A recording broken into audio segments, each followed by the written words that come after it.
So tonight I'm here to talk about some strategies for arguing well in good faith with atheists. Though I'll admit, I think the strategies work pretty well for arguing with just about anyone, so you can take them out for a spin. And most people who are going to give you advice about arguments are going to give you advice about how to win an argument, how to construct an argument so that there's no way out for your opponent, how to back them into a corner and get them finally, eventually, to concede. My advice tonight is not going to be primarily about how to win an argument, but how to be prepared to lose an argument. And the reason is, when two people come into conflict, the only thing that's guaranteed is at least one of them needs to lose. But the fact that I disagree with someone else isn't a guarantee that I'm right just because I'm pretty sure they're wrong. So the only thing I know for sure once a disagreement starts, even if I'm very confident that I'm the one in the right, is that at the end of this, at least one of us needs to lose. And sometimes it does have to be me. I'm extremely fortunate that my friends helped me to learn how to lose an argument gracefully when I was in college and gave me the chance to listen to the prompting of the Holy Spirit and become Catholic. But without a tutoring in how to lose an argument, I don't know that I would have gotten there. And the moment you kind of launch yourself into a disagreement, you are your opponent's teacher in how to be prepared to lose. Or really, as Christians, how to be prepared to be docile to the truth. Because all of us have had moments of needing correction and needing to submit to that correction gratefully. And in an argument, what I want to do is give my opponent the chance to embrace that. You know, I really saw this modeled for me very strongly when I went to Yale University as an undergrad and joined a debating circle. And I joined specifically the one that had the weirdest, smartest, wrong people that I could find. Because if I were going to argue with people who were right, we'd all just sit around, congratulating each other. And I wanted to talk to people who were really smart, like seemed really respectable, and yet were Christian, which I found very confusing. So I thought helpfully I would go and explain to them why they shouldn't do that anymore. And then we could just continue being really smart, really interesting, really weird atheists. And instead, much to my surprise, here I am. And part of how that happened is that my debating group, wasn't exactly like, the debating groups you may have been in a competitive debate circuit where you take sides at random, argue in front of judges, score points, and it's really an exercise in rhetoric. How well can you construct an argument so that a judge can recognize that you've put one forward and your opponent didn't answer it? But we only debated things we thought were actually true. You stuck to the side you believed in. Because after all, it was kind of dangerous to stand there arguing for things you thought were false. What if you were really good at arguing them, and then people believed them, and then lived their lives that way? So that was always the stakes. There were no judges, no prizes. Like, the stakes were the rest of the lives of everyone in the room, and it was always an open question. After tonight, how will you live your life differently? And the other thing that was great is that people really modeled that the expectation in this room was that, if you were smart, interesting, brought in good ideas to the table, at some point during your undergraduate career, you would change someone's mind. You would alter the course of their whole life. But the assumption was also probably that you would at some point find something that you, when entering college as an 18-year-old, were wrong about and would make that concession and change your life accordingly.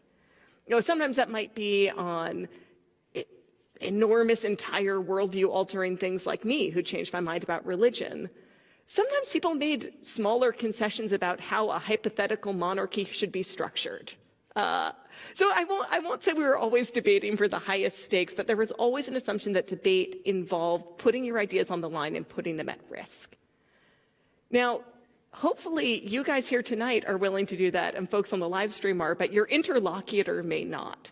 So here's kind of my strategy for inviting someone into a debate in which you're willing to really be vulnerable and be docile to the truth. And it starts with giving up any trick or tool of rhetoric that works no matter whether the ideas you're using to support it are true. That means something like kind of keeping up the pace of the argument so your opponent can't keep up, and when they run out of breath, you go, oh, so you're wrong, yes? I didn't have an answer for me. I think that means you're wrong and I win. All set? It means even expecting you can resolve things in a single encounter, a single argument. It's much easier to be kind of bullied into thinking something wrong in a single argument, but the truth is true enough to stand, to put it out there, to cast the seed on whatever ground it may find, and to let the shoots grow. And in my case, there was one definitive argument near the end of my conversion that kind of turned the key, but it had been 4 years of arguments, a lot of books that were added to my bookshelf to get to the point where the soil was prepared for that argument. Defending the truth is a relay race, not a sprint. And it's only people who don't believe that the truth will keep asserting itself that need to close off an argument in one go. Because if you don't get the concession now, you can't trust that the world is going to force the person to it. Now, I have trouble sticking to these principles in the heat of the argument because I am still competitive, and I do kind of get drawn towards that will not to be docile to the truth, but to dominate, to just be smarter than my opponent, more persuasive than my opponent, until finally they concede that and by I mean my ideas, are better than theirs. So the main thing that I found to be helpful in shifting my mindset so that I really can be open to the truth, the thing I'm allegedly trying to hand on to my opponent, is kind of stirring up two different emotions besides the will to dominate: curiosity and compassion. And for me, that movement towards curiosity is kind of a place I hopefully can get to even if I start angry. I try and approach an argument, by planning ahead and approaching it, praying for my interlocutor ahead of time. But sometimes I realize I'm in the middle of an argument while it's already happening and I'm already angry. And there, I'm struggling. I do try and pray in that moment, but it's really hard for me to get all the way from, how can you be so wrong, to, this person is a beloved child of God seeking the truth. And so I don't do it in one jump. I just try and go from, how can you be so wrong, to, how can you be so wrong? How are you doing it? I respect you in other parts of your life, and yet you're so wrong about this. It's infuriating, but also confusing. And for me, the biggest gift that gives me is that when I'm angry, all I want from my opponent is the concession. I want them to give up what they have. And I almost don't care about them. I just want that moment of, I'm sorry, Leah, you were right and I was wrong. I'm very embarrassed. But once I'm curious, that concession isn't enough. That sense of driving to annihilate them, which is not only sinful, is now no longer even the illusion of satisfying. Because I want to know something particular about this person. What are you thinking? How can you be so wrong? And I can't get it by bullying them. I have to leave space in the conversation to hear them unpack their ideas, so that I understand what's led them to this point and to this view, and to see where we diverge several steps further back to wind up with me, now a Catholic, and them still an atheist to date. And once I get there, it's no longer enough to shout over them, to just throw reading material at them. I have to want to know them. And if I can, I want to go one step further. Sometimes in the moment, I'm just like, Lord, if you just get me to curiosity, that would be enough. But if I can push a little further, I want to move from, how can you be so wrong, to, what are you in love with? Because St. Thomas Aquinas echoes Aristotle in saying no one does evil but for the sake of a perceived good. And whatever idea my interlocutor is defending, whatever has brought them to their particular philosophy, they're doing it because they're trying to be a good person and trying to be a truthful person. And so in order to be able to argue with them, to get that sense of how can you be so wrong, I have to look at what perceived good they're serving. And it might be a dumb perceived good. I think a number of my friends felt that way about me. Once they got past, oh, so you're an atheist. I'm like, well, yes, I am an atheist, but obviously that doesn't tell you how to live your life. What I am is a stoic deontologist. And I was about this height, I suppose, but younger looking. And it was a very strong claim to make. And then I tried to make everyone else stoic deontologists too. And so, no one who's trying to answer the question of my atheism would ever get to the meat of the matter by just going, why don't you believe in God?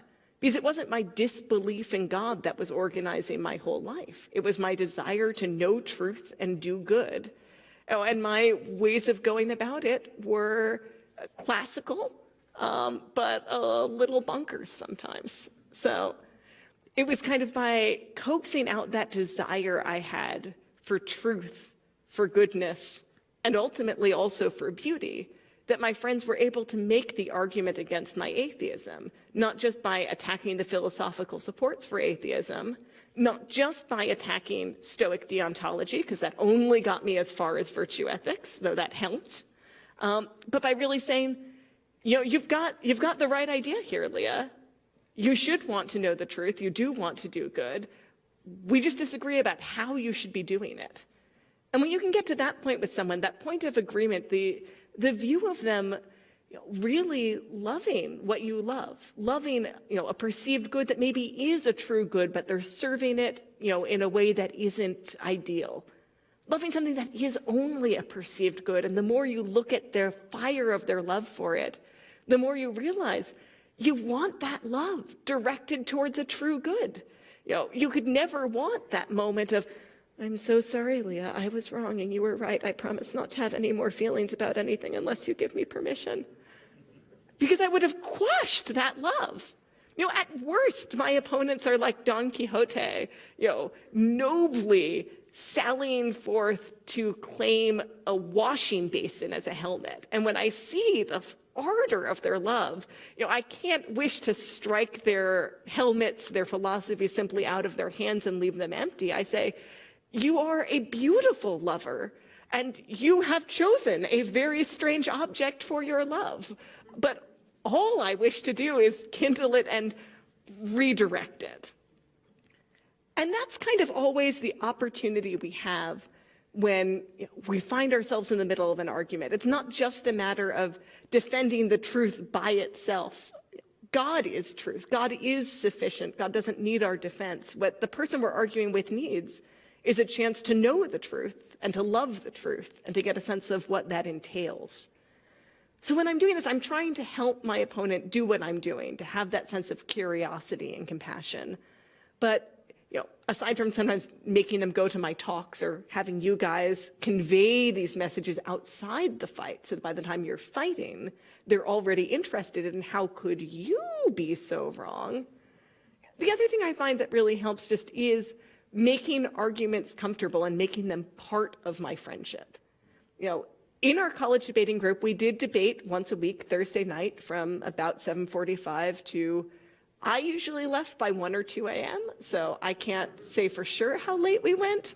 Debates were always part of a continuing conversation, sometimes till dawn, though usually not for me. But all debates are part of a continuing conversation. And so when you're in the middle of an argument with a friend, make it clear that it's safe for them to not resolve this today and to still be your friend, but that you're interested in continuing to talk about it. And if they come back and go, you know what, I thought of like 3 things I should have said to you, and I went and did some more reading, and now I have other things, you go, excellent, I anticipate we're going to argue about this for quite some time, so I'm glad we're both really investing in this relationship. Give your friend, kind of the comfort of knowing that when they show weakness or uncertainty, you won't take that as cowardice. So often someone might be on the cusp of admitting something that really has given them pause about their own ideas or their own philosophy, or something that truly tracks them about yours.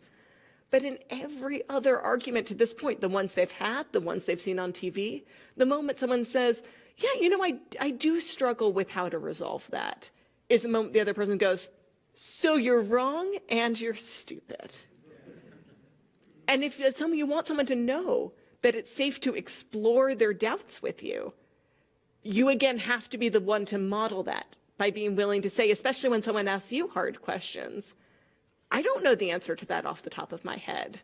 I'm going to have to go look that up, or, talk to the Dominican friars I know who seem to know everything, or do some more reading, or ask someone in the Word on Fire Institute forums. But I don't know that right now.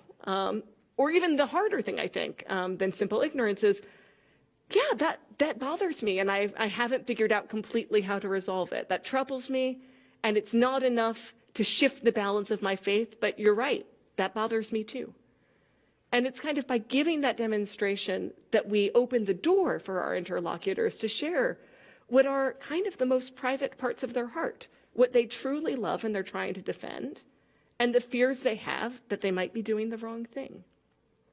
Because ultimately, whenever we find ourselves drawn into argument, the way I like to think of what our project is really drawn from a quote by Rebecca West in her book, Black Lamb, Gray Falcon, where she says, she contrasts kind of the argument culture of the West that she's used to, the argument culture of the Slavs, since she's traveling in Yugoslavia between the world wars.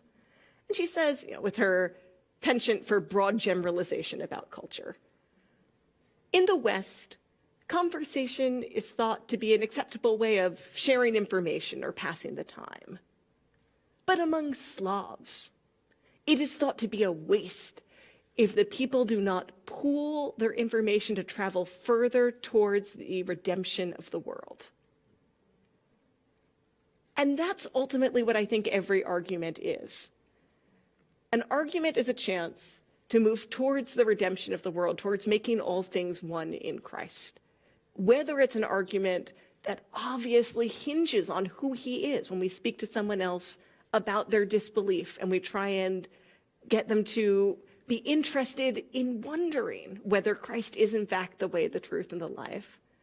Or even in the very small petty arguments where if you decided them by a coin flip, it would not matter, of who will bring the pie to Thanksgiving this year.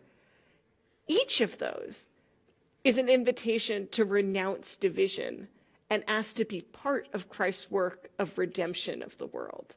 Because ultimately, we want to be wholly docile to the truth, wholly submerged in it, and we want to be with God. And we want every single person we know and love, or don't love yet, but are at the anger stage, so we're hoping to move towards love through curiosity, to be there with us. And that means being wholly united before the beatific vision. And every argument closed eventually, and closed in love, is a small anticipation of that ultimate Easter glory. Thank you.